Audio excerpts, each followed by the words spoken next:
keep coming, including up to interference and involvement in a cyber attack against some kind of a meat processing plant. But in the meantime, our proposal to start negotiations in this area are being turned down. This is some kind of nonsense, but that's exactly what's been happening. I repeat one more time. It is my hope that we will be able to start engaging in positive work in this area. In terms of what's to be afraid of, why is it that we suggest agreeing on something? Because what people can be afraid of in America, the very same thing can be a danger to us. US is a high-tech country. NATO has declared cyberspace an area of combat. That means they are planning something. They are preparing something. So obviously, this cannot but worry us. NATO has declared cyberspace an area of combat. And according to Putin, that means that they're planning something, that they're preparing for something, and that is worrying to Putin. There is a cybersecurity narrative unfolding. The energy grid, supply chains, meat processing plants have been the target of ransomware attacks. Mainstream media has made Russia and Bitcoin the focal points of these attacks. We're living in an age of a fundamental technological revolution. Distributed systems that can't be hacked like the legacy systems. We have watched organizations like Hyperledger and R3 create enterprise and government-ready platforms that are ready to go live, and now a narrative to usher in these platforms is unfolding. The central banks have foreshadowed these cyber attacks years ago, and now they're coming to fruition. There is a technological Cold War, a race, and digital currencies are a part of this war. The U.S. has the upper hand with the world reserve currency, but sanctions and high debt are weakening its position. Digital currencies enable nations to bypass the SWIFT system and settle outside of the U.S.'s control. If powerhouses like China and Russia start to move, the rest of the world will follow and divide the world. The world wants a level playing field and the U.S. wants to be dominant. The question is, can this happen peacefully? Considering all these geopolitical threats, we think that we should have different structure of our reserves than other countries, for example.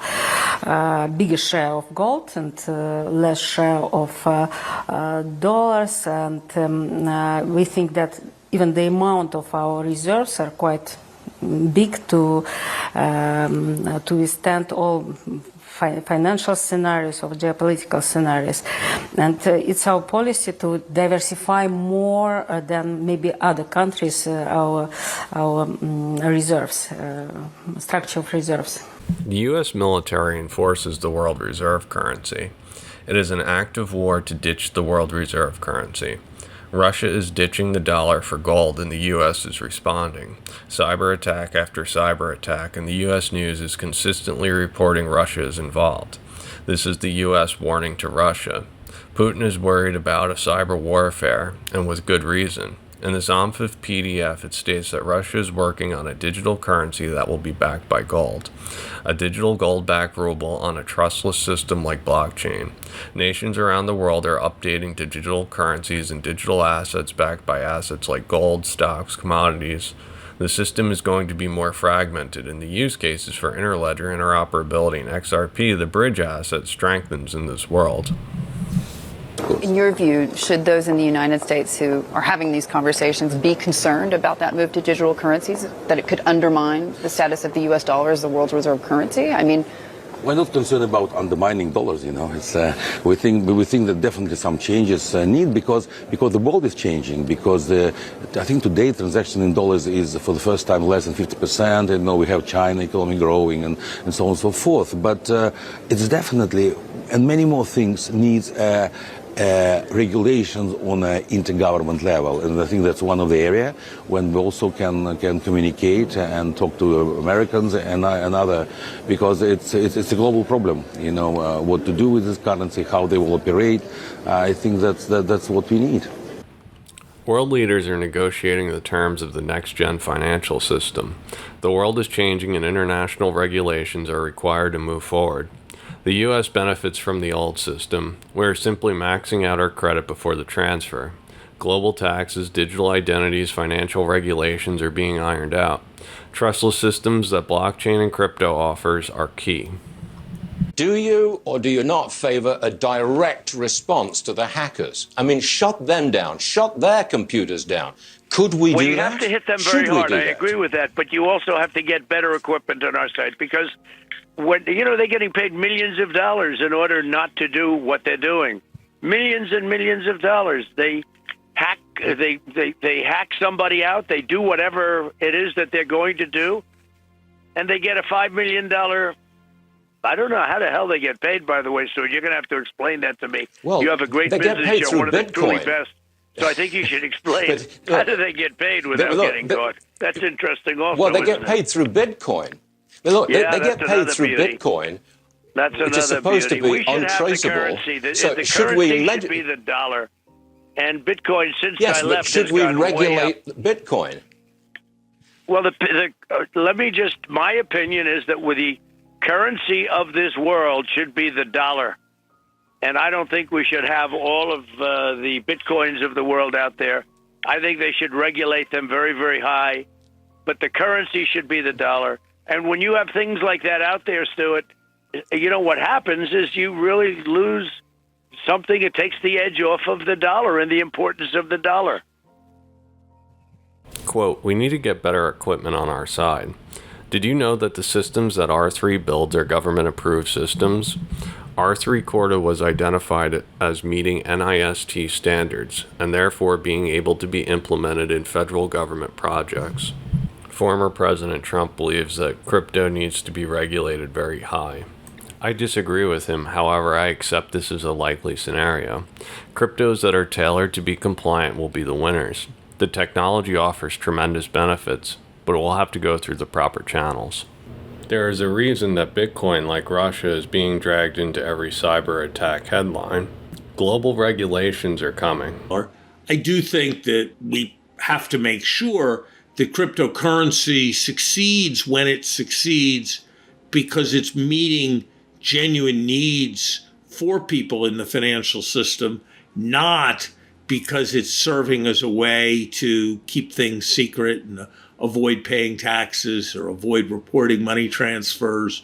And so I think that, as with almost any technological innovation, you want to have an environment that is permissive and enables it to succeed, as long as it's succeeding by being better, not succeeding by permitting the circumvention of the law. Central bankers will often admit that there are pain points in cross-border payments. XRP allows settlement in real time. RippleNet follows all laws and offers international settlement fast and cheap. It will succeed because it meets the genuine need of the financial system. Today, the European Digital COVID Certificate reassures us of this spirit of an open Europe, a Europe without barriers, but also a Europe that is slowly but surely opening up after a most difficult time, the pandemic. This certificate is a symbol of an open and digital Europe.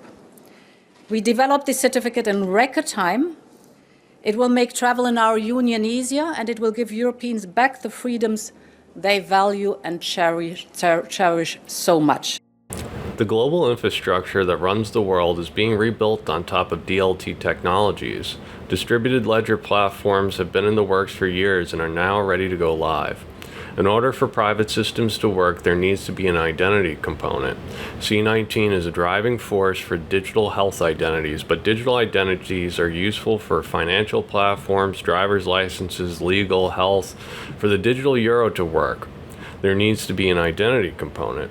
It's a basic need for these platforms, and the Internet of Value are the World Wide Web of these platforms. Over in Russia, the deputy head of the Ministry of Foreign Affairs is worried that Russia might get iced out of the SWIFT banking settlement system, which is the major payment rails that banks use to move money around the world. And he's saying that Russia should be experimenting with more advanced technology. And he's mentioned blockchain as a potential avenue for that more advanced technology. Now, Russia has been musing with its relationship with SWIFT since 2014, when it was began to get iced out of the financial system because of the invasion of Crimea. But the blockchain angle might be something new. So, I mean, I'm wondering, amid all this report of, XRP booming, is there a chance that Russia might be switching to XRP? Russia is adding gold to their balance sheet and moving forward with the digital ruble. A gold-backed digital currency that can be trusted on a transparent ledger is a threat to the dollar and the SWIFT system. China, Russia, the world is strategically positioning for the dollar's collapse. It is vital for the U.S. to take charge of the next-gen financial system and declare dominance of the Internet of Value. Now, there's some kind of a cyber attack against a meat processing plant. Next time, they will say there was an attack against some Easter eggs. It's becoming farcical, like an ongoing farcical thing, a never-ending farcical thing. You said plenty of evidence, but you haven't cited any proof, yet again. But this is an empty conversation, a pointless conversation. What exactly are we talking about? These attacks are going to escalate, and that is by design. Russia will continue inching their way closer to the SWIFT alternative in a gold-backed currency. Everyone is well aware of each other's actions, but there is an end goal. The end goal is a reset. In a world of cyber attacks, nations will update their infrastructure to distributed systems. Private permission systems require all participants to be trusted parties. That may work on a domestic setting like a consortium of banks, but on an international setting, how can Russia share a ledger with China? Or the U.S. share a ledger with China or Russia? This is where crypto fits in. XRP is a trustless asset that is neutral and jurisdictionless. Crypto can be sent from one private system to the next private system, bridging walled gardens. Pay insufficient attention to the frightening scenario of a comprehensive cyber attack, which would bring to a complete halt to the power supply, transportation, hospital services, our society as a whole. The COVID-19 crisis would be seen in this respect as a small disturbance in comparison to a major cyber attack. NATO has declared cyberspace an area of combat. That means they are planning something. They are preparing something. So obviously, this cannot but worry us. A cyber attack that brings society to a complete halt. They're preparing for it. They're planning for it. A new Bretton Woods moment. A financial reset to usher in the next-gen financial system.